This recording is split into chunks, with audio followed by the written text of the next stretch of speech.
Hello students.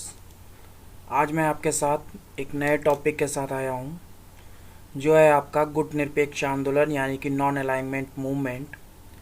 इसके composition, recent summits और role के बारे में बात करने आया हूँ, जो कि आपके सिलेबस का एक इम्पॉर्टेंट टॉपिक है। तो अभी तक अगर आपने मेरे चैनल को नहीं सब्सक्राइब किया, सब्सक्राइब कीजिए। वीडियोज़ को लाइक ज़रूर करना, कमेंट बॉक्स में अपने फीडबैक ज़रूर देना और वीडियो को जितना ज़्यादा हो सके शेयर करने की कोशिश करना। चलिए, इंट्रोडक्शन से अब हम लोग बात करते हैं।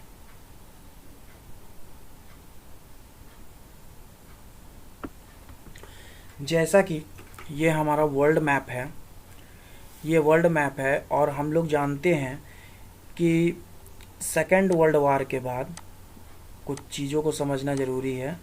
सेकेंड वर्ल्ड वार के बाद आपका जो कि आपका 1945 में फिनिश हुआ, उसके बाद जो है दुनिया दो भागों में विभक्त हो गया था।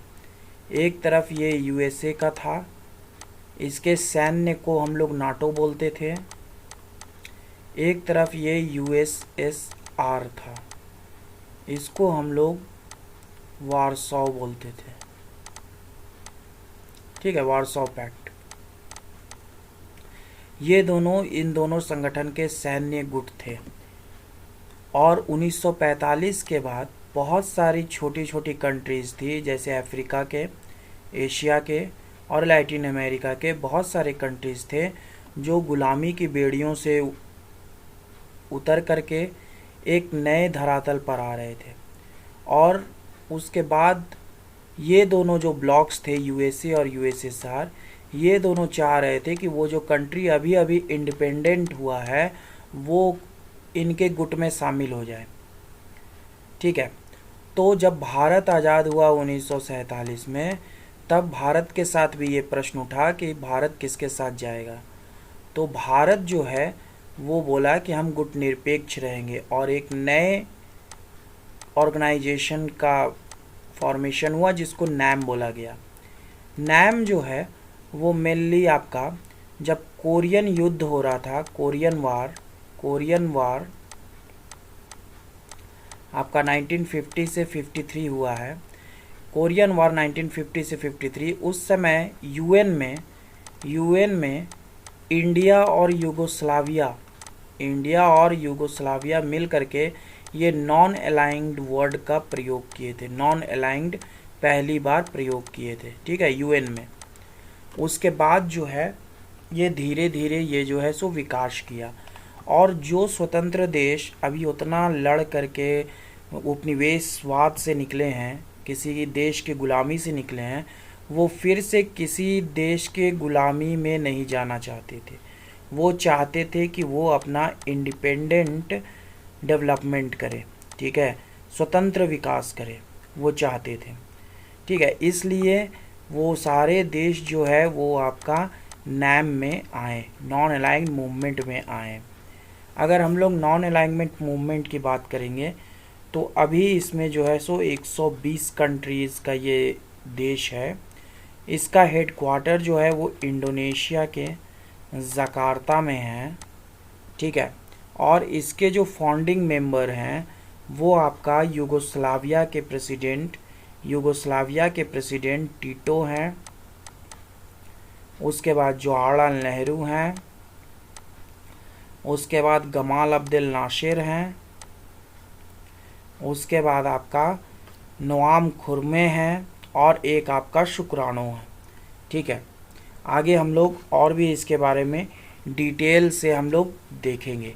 तो जैसा कि आप लोगों को पता है कि सैनिक गुट से अलग रहने के लिए, ये दोनों ब्लॉक्स में ना जाने के लिए एक नए संगठन का निर्माण किया गया जिसको हम लोग नैम के नाम से जाने। ठीक है, आगे हम लोग इसको और आगे डिस्कस करेंगे। जो बच्चे नोट्स लिखते हैं वो नोट्स लिखेंगे, मैं पढ़ते जाता हूँ उनके लिए और समझाते जाता हूँ। द्वितीय विश्व युद्ध के बाद अंतर्राष्ट्रीय राजनीति दो गुटों में बटा हुआ था, पश्चिमी गुट और साम्यवादी गुट। गुट निरपेक्ष आंदोलन की उत्पत्ति का कारण कोई संयोग मात्र नहीं था। एशिया और अफ्रीका के जो नए राष्ट्र स्वाधीनता प्राप्त कर रहे थे वे उपनिवेशवाद और साम्राज्यवाद देशों से अलग रहना चाहते थे। ठीक है, जैसा कि इधर साइड में आप देखिएगा, क्योंकि ये एक आइडियोलॉजिकल फाइट थी, तो आइडियोलॉजिकल फाइट में यूएसएसआर की आइडियोलॉजी जो थी वो आपका कम्युनिज्म और आपका सोशलिज्म थी, और यूएसए की आइडियोलॉजी जो थी वो आपका कैपिटलिज्म और आपका लिबरल डेमोक्रेटिक। ठीक है, ये दोनों के आइडियोलॉजीज थी।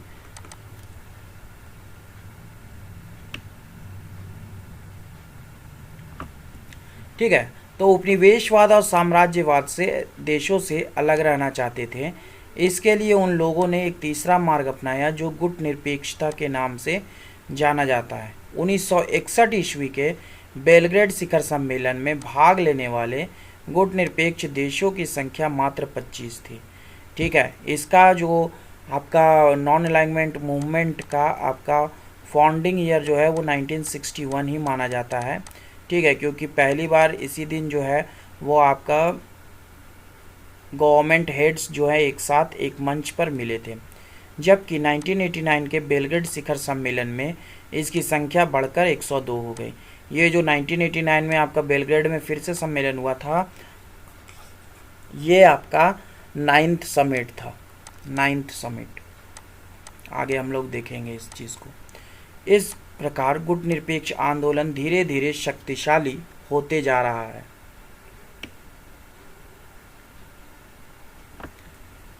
अब बहुत से शक्तिशाली राष्ट्र गुटों को छोड़कर गुट निरपेक्ष आंदोलन में भाग ले रहे हैं, जैसे क्यूबा, इराक और यूगोस्लाविया। जॉर्ज स्वाजन बर्जर ने गुट निरपेक्षता को स्पष्ट करने के लिए उससे संबंधित 6 अर्थों की व्याख्या की है, जैसे अलगाववाद, आइसोलेशनिज्म, अप्रतिबद्धता, नॉन कमिटमेंट, तटस्थता, न्यूट्रलिटी। उसके बाद है आपका तटस्थीकरण, न्यूट्रलाइजेशन, एक पक्षवाद, यूनिलैटरलिज्म, असंलग्नता, नॉन इन्वॉल्वमेंट। नैम में जो है एक आपका इनका 6 सिद्धांत, 6 अर्थ है वो, और एक आपका नेहरू, नासिर और टीटो के द्वारा 5 आधार स्वीकार किए गए हैं। ये इम्पॉर्टेंट है, याद करना। ठीक है, जबकि नेहरू, नासिर और टीटो ने गुट निरपेक्षता के 5 आधार स्वीकार किए हैं, लेकिन गुट निरपेक्षता इनसे भिन्न प्रतीत होता है। नेक्स्ट हम लोग बात करेंगे, जो पॉइंट है हमारा composition of non alignment movement, गुट निरपेक्ष आंदोलन की संरचना। यही जो 5 लीडर्स हैं, यही 5 लीडर्स जो हैं वो आपके मेन है नॉन अलाइनमेंट के फाउंडेशन में। ठीक है,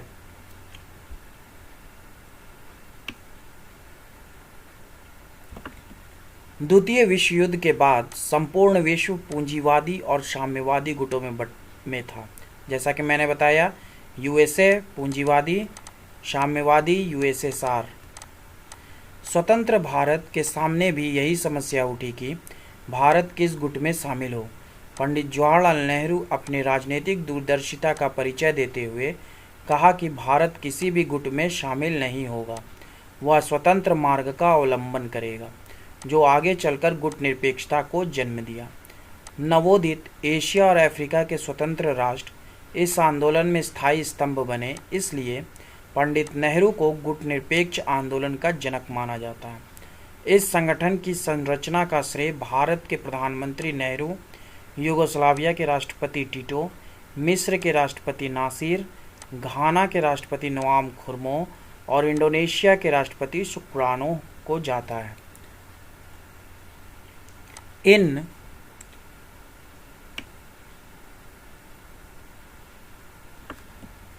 लोगों ने बंडुंग, ये बंडुंग होगा, ठीक है, BANDUNG, बंडुंग कॉन्फ्रेंस जो 1955 में हुआ था, और इस सम्मेलन में जो 10 सूत्रीय घोषणा किया गया था उन्हें गुट निरपेक्ष आंदोलन के सिद्धांतों के रूप में स्वीकार किया गया है। ठीक है, जिन स्टूडेंट्स को बंडुंग के 10 जो पॉइंट्स हैं वो याद नहीं है, वो पहले याद कर लेंगे, ठीक है।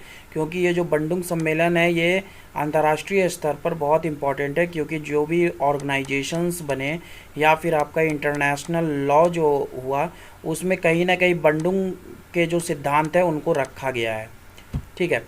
आज इस संगठन में छोटे बड़े 120 विकासशील देश सम्मिलित हैं, जो संख्या में संयुक्त राष्ट्र के 2/3 सदस्य हैं, और यह संगठन दुनिया की 55% आबादी का प्रतिनिधित्व करती है। इस संगठन की संरचना 1961 में यूगोस्लाविया देश के बेलग्रेड शहर में हुआ था। इसका मुख्यालय जकार्ता इंडोनेशिया में है। सन 1961 ईस्वी में बेलग्रेड सम्मेलन में नेहरू, नासिर और टीटो के नेतृत्व में गुटनिरपेक्ष आंदोलन का पहला शिखर सम्मेलन हुआ। इसलिए गुटनिरपेक्ष आंदोलन को नेहरू, नासिर और टीटो का कर्णधार माना जाता है। इन लोगों ने गुटनिरपेक्षता के 5 आधार स्वीकार किए हैं, ठीक है जी। मेरे कमेंट बॉक्स में फीडबैक ज़रूर देना, कैसा लगा वीडियो, क्या लगा वीडियो, ठीक है। इनके 5 आधार याद करना इम्पॉर्टेंट है। पहला, इन लोगों ने पॉइंट बनाया कि जो सदस्य देश होंगे वह स्वतंत्र नीति पर चलता हो, और उसकी जो विदेश नीति है वह स्वतंत्र हो, पहला इनका पॉइंट था। दूसरा था कि उपनिवेशवाद का विरोध करता हो, ठीक है। थर्ड था किसी सैनिक गुट में ना हो, ठीक है। फोर्थ है किसी बड़ी ताकत के साथ द्विपक्षीय समझौता ना किया हो, यानी कि बायलैटरल एग्रीमेंट। उसके बाद 5वां है किसी बड़ी ताकत को अपने क्षेत्र में सैनिक अड्डा बनाने की स्वीकृति नहीं दी हो, ठीक है। ये 5 सिद्धांत जो थे, आधार बेस रखा गया था आपका नेहरू, नासिर और आपका टीटोस के द्वारा। यही 5 आधार था। अगर ये 5 क्राइटेरिया को आपका 1961 में फॉलो कोई देश कर रहा होगा तो वो आसानी से नैम का सदस्य बन सकता था। कमेंट बॉक्स में ज़रूर लिखना कैसा लगा, क्या लगा। आप लोगों के कमेंट्स हमको मोटिवेट करते हैं। वीडियोस को लाइक ज़रूर करना। बहुत सारे लोग देखते हैं लेकिन कमेंट और लाइक नहीं करते हैं। प्रत्येक शिखर सम्मेलन सामान्य स्थिति में 3 वर्ष पर निर्धारित किया गया है। पंडित नेहरू ने कहा है कि the power of nations assembled here is not military power और economic power, nevertheless it is power, call it moral force, ठीक है। जो स्टूडेंट इंग्लिश में कोटेशन लिखते हैं वो इंग्लिश में लिखेंगे, जो स्टूडेंट हिंदी में कोटेशन लिखते हैं वो हिंदी में लिखेंगे। कोटेशंस लिखना इम्पॉर्टेंट है। यहाँ एकत्रित राष्ट्र की शक्ति सैन्य शक्ति, आर्थिक शक्ति नहीं है, ठीक है। सैन्य शक्ति या आर्थिक, यहाँ या होगा, या आर्थिक शक्ति नहीं है। फिर भी कहा जा फिर भी ये शक्ति हैं, ठीक है। ये शक्ति हैं, इसे नैतिक बल कहते हैं, ठीक है। फिर भी यह यहाँ ये होगा, यह शक्ति है, यह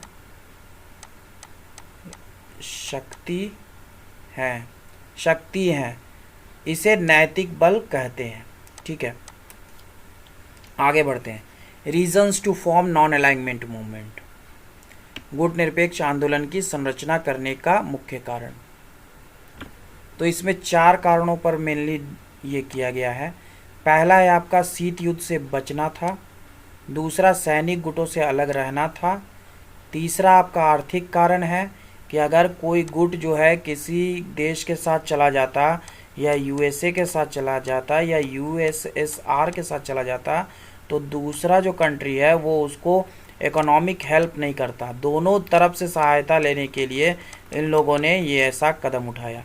चौथा था नवोदित एशिया और अफ्रीका के राष्ट्र गुटनिरपेक्षता की नीति के माध्यम से अपने को स्वतंत्र शक्ति के रूप में स्थापित करना चाहते थे, ठीक है। मतलब कि अभी वो गुलामी से निकले हैं, अभी वो उपनिवेश से निकले हैं, और फिर जो है किसी के अधीन वो नहीं रहना चाह रहे थे। वो स्वतंत्र रूप से डेवलपमेंट करना चाहते थे, इंडिपेंडेंट डेवलपमेंट, इसलिए उन्होंने ऐसा किया, ठीक है। Next, role of non alignment movement, गुटनिरपेक्ष आंदोलन की भूमिका। विद्वानों के अनुसार गुटनिरपेक्ष आंदोलन आज अंतर्राष्ट्रीय राजनीति में शक्ति का प्रतीक हो गया है। टीटो के अनुसार गुटनिरपेक्षता मानव जाति की आत्मा और भविष्य है। मोरारजी देसाई के शब्दों में गुटनिरपेक्षता अंतर्राष्ट्रीय जीवन की मुख्यधारा बन गई है। इंदिरा गांधी के शब्दों में यह मानव इतिहास का सबसे बड़ा शांतिवादी आंदोलन है। गोरबाचोव के अनुसार आंदोलन से शांति का मार्ग प्रशस्त हुआ है, मानव प्रतिष्ठा और समानता का निर्माण हुआ है। इतने सारे विद्वानों का मैंने कोटेशन रखा है, इसमें से आप लोग 2-3 भी लिख दोगे तो बहुत काफ़ी है। ठीक है, इसको लिखना जरूर।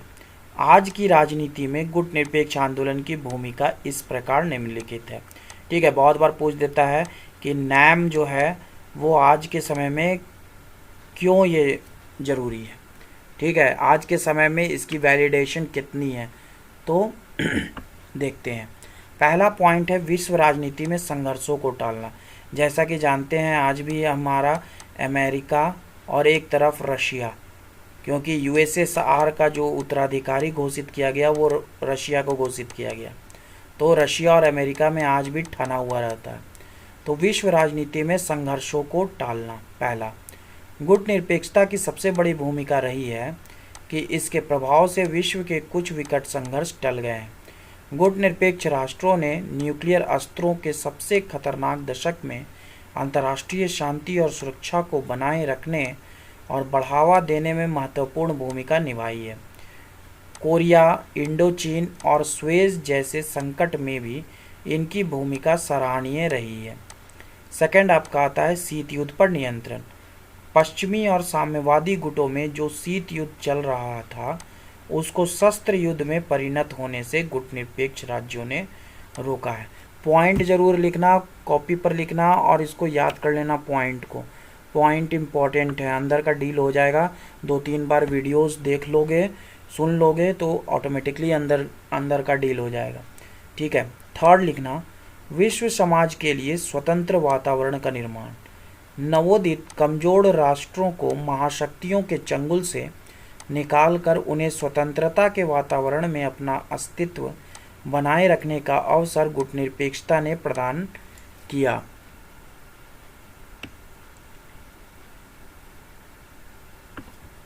फोर्थ देखते हैं। फोर्थ आपका है स्वतंत्र विकास।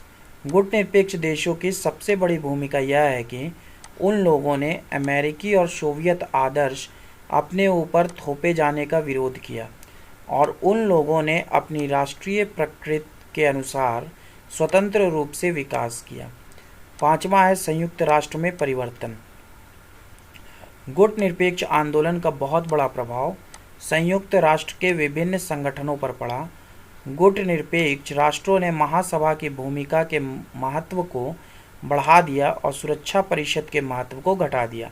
ठीक है, जनरल असेंबली के महत्व को बढ़ाएगा और सुरक्षा परिषद यानी सिक्योरिटी काउंसिल के ये को आपका कम करेगा। छठा है आपका विश्व लोकमत का निर्माण।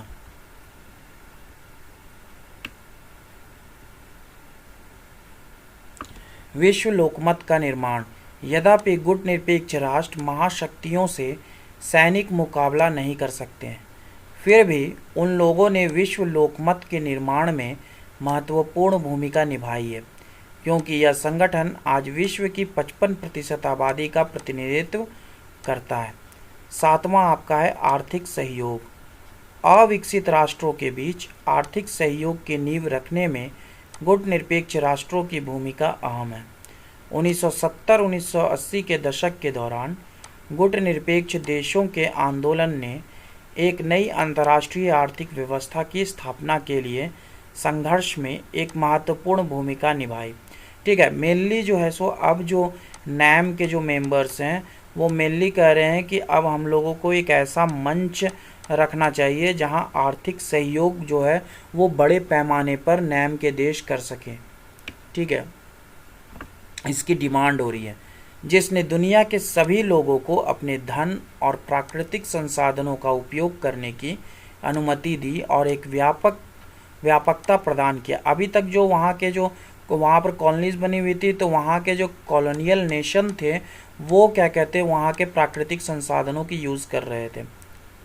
अंतर्राष्ट्रीय आर्थिक संबंधों और दक्षिण के देशों के की आर्थिक मुक्ति में एक मौलिक परिवर्तन के लिए मंच का काम करती है गुटनिरपेक्षता आंदोलन।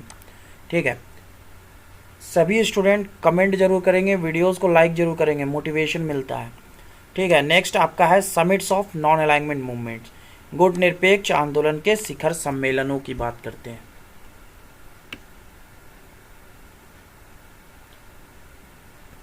जैसा कि शिखर सम्मेलनों की बात करें तो अभी तक आपका 18 समिट हो चुका है, 18 समिट हो चुका है। ठीक है, इसका पहला समिट जो है वो आपका यूगोस्लाविया में हुआ था, यूगोस्लाविया में हुआ था, यूगोस्लाविया के बेलग्रेड में हुआ था। ठीक है, बेलग्रेड में हुआ था, जो कि हुआ था 1961 में। उसके बाद आपका यहाँ पर आपका इजिप्ट है, ये आपका इजिप्ट है ये। ठीक है, इजिप्ट के, सॉरी लिखने में थोड़ा दिक्कत हो रहा है, इजिप्ट के कैरो में आपका सेकंड समिट होता है, जो कि होता है 1964 में। उसके बाद आपका ज़ाम्बिया, ज़ाम्बिया अफ्रीकन कंट्रीज़ ही है, ज़ाम्बिया के लुसाका में आपका थर्ड समिट होता है, जो कि होता है 1970 में। उसके बाद आपका यहीं अफ्रीका में ही अल्जीरिया के अल्जियर्स में आपका 1973 में आपका 1, 2, 3, 4th समिट होता है। ठीक है, उसके बाद आपका 5th समिट जो है वो आपका यहाँ होता है श्रीलंका के कोलंबो में, श्रीलंका के कोलंबो में आपका 1976 में होता है। फिर आपका यहाँ पर आ जाइए तो यहाँ पर आपका क्यूबा है, क्यूबा के हवाना में जो है वो आपका 6ठा समिट होता है, जो कि होता है 1979 में। उसके बाद आ जाइए इंडिया, इंडिया के न्यू दिल्ली में आपका 7वां समिट होता है, जो कि होता है 1983 में। उसके बाद आपका आ जाते हैं जिम्बाब्वे, जिम्बाब्वे के आपका हरारे में, जिम्बाब्वे के हरारे में जो है वो आपका 8वां समिट होता है, जो कि होता है 1986 में। ठीक है, उसके बाद आपका 9वां समिट जो है वो आपका 1989 में फिर से बेलग्रेड में होता है। जैसा कि मैंने नोट्स में लिखाया था कि पहला समिट 1961 में हुआ था, उस समय 25 नेशन थे। उसके बाद 9वां समिट 1989 में जो हुआ था उस समय 102 नेशंस हो गए थे। ठीक है, 10वां समिट जो है वो आपका इंडोनेशिया के जकार्ता में होता है, इंडोनेशिया के जकार्ता में होता है 10वां समिट, जो कि आपका 1992 में होता है। फिर आपका 1995 में आपका कोलंबिया में होता है। ठीक है, कोलंबिया में होता है, कोलंबिया के कार्टेगेना में होता है आपका 11वां समिट, जो कि 1995 में होता है। फिर आपका साउथ अफ्रीका, यहाँ साउथ अफ्रीका है। ठीक है, साउथ अफ्रीका के डरबन में आपका होता है 12वां समिट, जो कि आपका 1998 में होता है। फिर आपका यहाँ पर आपका मलेशिया है, मलेशिया के कुआलालंपुर में यहाँ पर आपका 2003 में समिट होता है, जो कि 13वां है। ठीक है, 13th। उसके बाद हम लोग फिर से क्यूबा में आ जाते हैं। फिर से क्यूबा के हवाना में जो है हमारा 14th समिट होता है, जो कि आपका होता है 2006 में। ठीक है, उसके बाद हम लोग इजिप्ट फिर से आते हैं। इजिप्ट में इस बार जो है जो शहर है वो है शर्म शेख। ठीक है, शर्म शेख है इजिप्ट का, जो कि यहाँ पर 15th समिट होता है 2009 में। उसके बाद हमारा ईरान में, यहाँ पर आपका है ईरान, ईरान के तेहरान में आपका होता है 16th समिट, जो कि आपका है 2012 में 16th समिट। उसके बाद हमारा वेनेजुएला, वेनेजुएला इधर साइड है, ठीक है। वेनेजुएला, वेनेजुएला के पोर्लामार में आपका 17th समिट होता है, जो कि 2016 में होता है। उसके बाद हमारा यहाँ पर आपका 18th समिट होता है अजरबैजान, अजरबैजान के बाकू में आपका 18 समिट होता है, जो कि आपका 2019 में होता है, ठीक है। उसके बाद 19th समिट जो है, 19th समिट जो है वो युगांडा के कंपाला में 2024 में प्रस्तावित है, ठीक है, 2024 में प्रस्तावित है। इस तरीके से मैप में जो है वो पूरे समिट्स को कीजिएगा, याद हो जाएगा। ऑफलाइन बैचेस में मैं याद करवाता हूँ इस चीज़ को, ठीक है।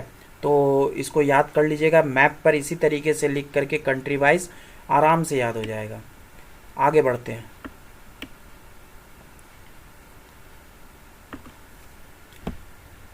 आगे हाल के वर्षों में संगठन ने अमेरिकी विदेश नीति के कुछ पहलुओं की आलोचना की है। 2003 में इराक पर आक्रमण और आतंकवाद के खिलाफ युद्ध, ईरान और उत्तर कोरिया की परमाणु योजनाओं को दबाने के इसके प्रयास सराहनीय हैं। शिखर सम्मेलन में उत्तर कोरिया की संसदीय स्थायी समिति के अध्यक्ष किम योंग नाम ने कहा, संयुक्त राज्य अमेरिका अन्य देशों को शांतिपूर्ण परमाणु गतिविधियों के उनके वैध अधिकार से भी वंचित करने का प्रयास कर रहा है। 1961 से संगठन ने संयुक्त राष्ट्र के समक्ष प्योर्टो रिको जो है एक कंट्री है, प्योर्टो रिको के आत्मनिर्णय के मामले की चर्चा का समर्थन किया है। इस मामले पर एक प्रस्ताव 15वां शिखर सम्मेलन में प्रस्तावित किया जाना था, लेकिन इस पर कोई प्रगति नहीं हुई। 1973 से समूह ने संयुक्त राष्ट्र के समक्ष पश्चिमी सहारा के आत्मनिर्णय के मामले की चर्चा का समर्थन किया है।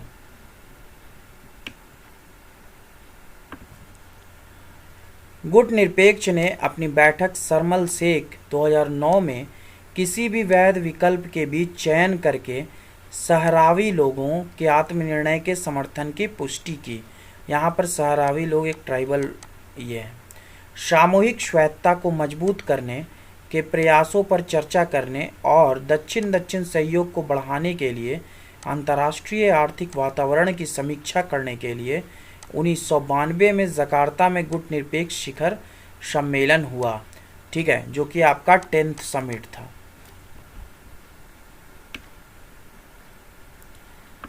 कुछ रिसेंट समिट्स को हम लोग देखेंगे, जिसमें हम लोग 14th समिट्स देखेंगे 2006 का। गुटनिरपेक्ष आंदोलन का 14वां शिखर सम्मेलन क्यूबा में हुआ। इस सम्मेलन में गुटनिरपेक्षता की प्रासंगिकता पर जोर दिया गया, क्योंकि इस आंदोलन की शुरुआत संयुक्त राज्य अमेरिका और सोवियत संघ के साथ गुटनिरपेक्षता की नीति के माध्यम से तीसरी दुनिया की ताकत बनने की कोशिश कर रहे राष्ट्रों से बना था। लेकिन बैठक में जाते हुए क्यूबा के अधिकारियों ने कहा कि शीत युद्ध की समाप्ति के बावजूद आंदोलन अभी भी प्रासंगिक है। छोटे विकासशील देशों को अधिक शक्तिशाली राष्ट्रों के हस्तक्षेप और आक्रामकता का विरोध करने के लिए एक साथ आने की ज़रूरत है। नेक्स्ट 15th समिट में देखेंगे तो गुटनिरपेक्ष का 15वां शिखर सम्मेलन मिस्र के शर्म शेख में 2009 में हुआ था। इस सम्मेलन का मुख्य विषय है, आई होप कि मेरे इस प्रयास से आप लोगों को कुछ बेनिफिट हो रहा हो। कमेंट बॉक्स में ज़रूर लिखना, लाइक ज़रूर करना। शांति और विकास के लिए अंतर्राष्ट्रीय एकजुटता था। इस सम्मेलन का मुख्य केंद्र सुरक्षा परिषद में सुधार था, लेकिन गुटनिरपेक्ष के देशों के बीच इस मुद्दे पर एकमत नहीं है, ठीक है, इस मुद्दे पर एकमत नहीं थे वो लोग। इस सम्मेलन में घोषणा किया गया कि संयुक्त राष्ट्र के प्रमुख अंगों के बीच संतुलन बहाल करने और महासभा की भूमिका और अधिकार की पुष्टि करने की आवश्यकता है। नेक्स्ट हमारा 16th समिट।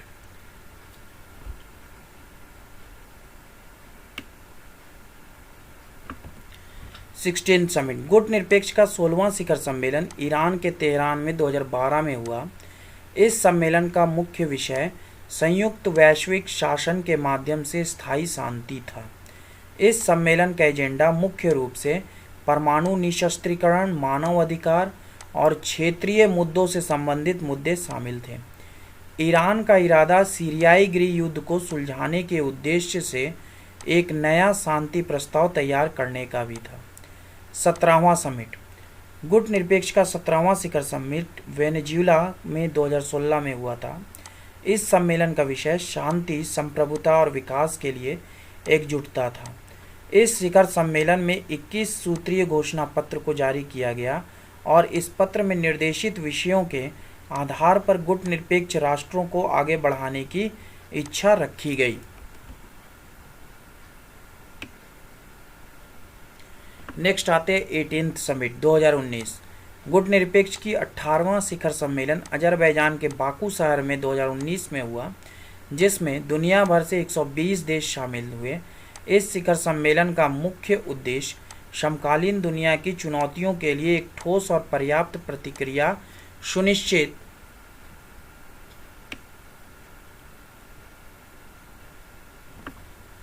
करने के लिए बंडुंग सिद्धांतों को कायम रखना था। इस शिखर सम्मेलन में मुख्य रूप से अंतर्राष्ट्रीय शांति और सुरक्षा के मुद्दे शामिल थे। शिखर सम्मेलन में युवा सशक्तिकरण पर प्रकाश डाला, क्योंकि बाकू से ही पहली बार गुट निरपेक्ष युवा शिखर सम्मेलन को आयोजित किया गया। ये इम्पॉर्टेंट है, इसको दिमाग में रखिएगा। ठीक है, ये बहुत सारे कम्पिटिटिव एग्जाम्स में भी पूछा जाएगा। सार्वजनिक प्रशासन में उनकी सामाजिक शिक्षा और रोजगार की समस्याओं को रखा गया। साथ ही 2030 सतत विकास एजेंडा के लक्ष्यों को प्राप्त करने में युवाओं की अधिक सक्रियता रहेगी। ठीक है, जैसा कि हम लोग जानते हैं SDG and MDG, millennium development goals and sustainable development goals. अगला गुट निरपेक्ष शिखर सम्मेलन युगांडा में 2024 में प्रस्तावित है। जैसा कि 2019 के बाद जो है वो आपका 2024 में प्रस्तावित है, क्योंकि बीच में जो है आपका कोरोना काल आ गया था। इस वजह से नहीं हो पाया था। और इससे पहले जो है आपका 4 मई 2020 को जो है वो ऑनलाइन समिट हुआ था, जिसका आपका टाइटल था यूनाइटेड अगेंस्ट कोविड-19। ये आपका 4 मई 2022 को हुआ था ये समिट, और ये आपका ऑनलाइन समिट था। ठीक है, ऑनलाइन समिट था। ठीक है, और नैम का जो 60वां वर्षगांठ है, 60th एनिवर्सरी, वो आपका 2021 में बेलग्रेड में मनाया गया। ठीक है, 60th। आगे बढ़ते हैं। कोरोना काल में सभी देशों के बीच सहयोग के क्रम में भी भारतीय प्रधानमंत्री ने वीडियो कॉन्फ्रेंस के माध्यम से 120 देशों के गुट निरपेक्ष शिखर सम्मेलन को संबोधित किया। जैसा कि मैंने बताया 4 मई 2020 को टाइटल था यूनाइटेड अगेंस्ट कोविड-19। उन्होंने इस बात पर जोर दिया कि कोविड-19 महामारी ने मौजूदा अंतर्राष्ट्रीय व्यवस्था की कमियों को उजागर किया। कोविड-19 के बाद की दुनिया में हमें निष्पक्षता, समानता और मानवता के आधार पर वैश्वीकरण के एक नए ढांचे की जरूरत है। केवल आर्थिक विकास पर ध्यान केंद्रित करने की बजाय हमें मानव कल्याण को बढ़ावा देने की ज़रूरत है। नेक्स्ट हमारा कॉन्क्लूजन, निष्कर्ष।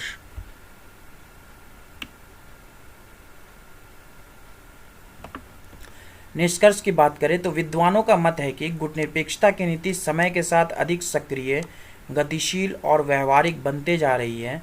जब सैनिक गुटों से अलग रहना गुटनिरपेक्षता की अनिवार्य तत्व नहीं है, उसे केवल स्वतंत्र विदेश नीति का अनुसरण करना चाहिए। ठीक है, जैसे पहले जो है 1961 में जिस समय बनाया गया था उस समय 5 आधार रखे गए थे कि ये 5 आधार फॉलो करता होगा तो आपका हो जाएगा, लेकिन अब जो है सिर्फ स्वतंत्र विदेश नीति का अनुसरण करता हो उसको जो है सो नैम का सदस्यता मिल जाएगा। गुटनिरपेक्ष राष्ट्र नई अंतर्राष्ट्रीय आर्थिक व्यवस्था की मांग कर रहे हैं। जैसा कि टी.एन. केल का कथन है कि अंतर्राष्ट्रीय संबंधों में राजनीतिक पहलू की अपेक्षा आर्थिक पहलू पर अधिक बल दिया जा रहा है।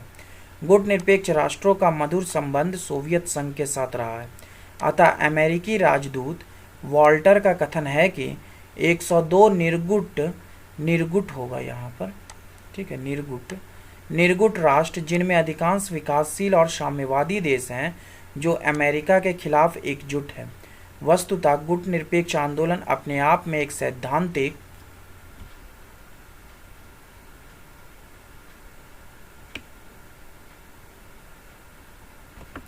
सैद्धांतिक आंदोलन है। इससे कमजोर राष्ट्र को शक्ति प्राप्त हुई है। भविष्य में गुटनिरपेक्ष आंदोलन मानव जाति की समस्याओं के समाधान में और विश्व शांति की स्थापना करने में महत्वपूर्ण भूमिका निभाएगा, ऐसी आशा की जाती है। ठीक है, इतना तक हम लोग देखें। अभी बहुत सारे ऐसे कंट्रीज़ हैं जो कि आपका फाउंडिंग मेंबर जो 25 थे उसमें से सदस्यता जो है छोड़ चुके हैं। इसमें आपका कौन कौन से कंट्री हैं? एक आपका नॉर्थ यमन है, एक आपका यूगोस्लाविया जो कि फाउंडिंग मेंबर था, इम्पॉर्टेंट, वो यहाँ से हट गया। उसके बाद आपका साइप्रस है, उसके बाद आपका साउथ यमन है, उसके बाद आपका माल्टा है और उसके बाद आपका अर्जेंटीना है।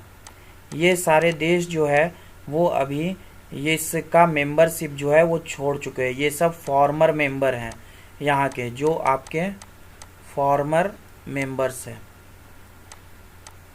आई होप वीडियो समझ में आया हो आप लोगों को। 2-3 बार वीडियो सुनिएगा, देखिएगा, बढ़िया से आप लोगों को समझ में आएगा। वीडियोस में कमेंट जरूर कीजिएगा और लाइक ज़रूर कीजिएगा। Thank you for watching the video.